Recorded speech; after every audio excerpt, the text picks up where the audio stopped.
Quote, "A Bill of Rights is what the people are entitled to against every government and what no just government should refuse or rest on inference." Thomas Jefferson. Everyone knows about the Bill of Rights. Well, at least the American Bill of Rights. What is generally less well known and discussed is the original English Bill of Rights.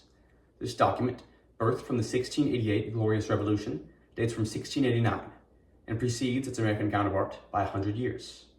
Our Bill of Rights here in America was actually partially based upon and drew heavy inspiration from the earlier work.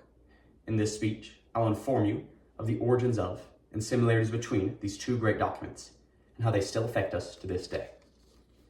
The English Bill of Rights was brought into creation on account of Prince William of Orange. Who is he, and why is he important? Well, in 1688, William, who was also ruler of the Dutch Republic, landed in England with 15,000 men and opposed the incumbent monarch, James II. After a series of government debates, Parliament offered the prince and his wife the monarchy and read to them the Bill of Rights, which would promptly be implemented into English law in order to ensure that the monarchy, but also the government, would not be able to intrude upon the rights of the people. The American Bill of Rights was originally proposed by James Madison, who would later go on to become the fourth United States president, as a list of 17 amendments to the American Constitution. At the first Congress, Madison, quote, "hounded his colleagues relentlessly," unquote, in order to ensure the bill's passage into American law. Madison believed that these amendments were crucial in protecting the rights of Americans. By 1791, 10 of the proposed amendments had been ratified. These 10 amendments would become the American Bill of Rights. While both of these documents share, obviously, a name, their purposes are also the same. They both limit the powers of the government and place restrictions upon what it can do. They both guarantee freedom of speech and make several statements about trials and the treatment of people by the courts. And finally, they both protect basic rights of humans.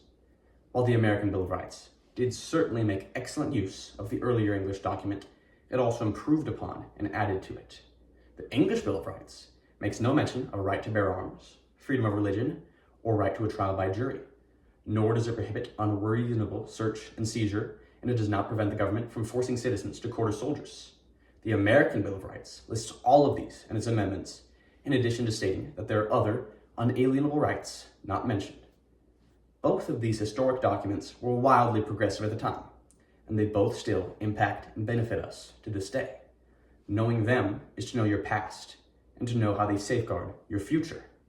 In a world where we see people's rights being infringed upon and taken away every day, we must remember how the significance and power of these two great documents protects us.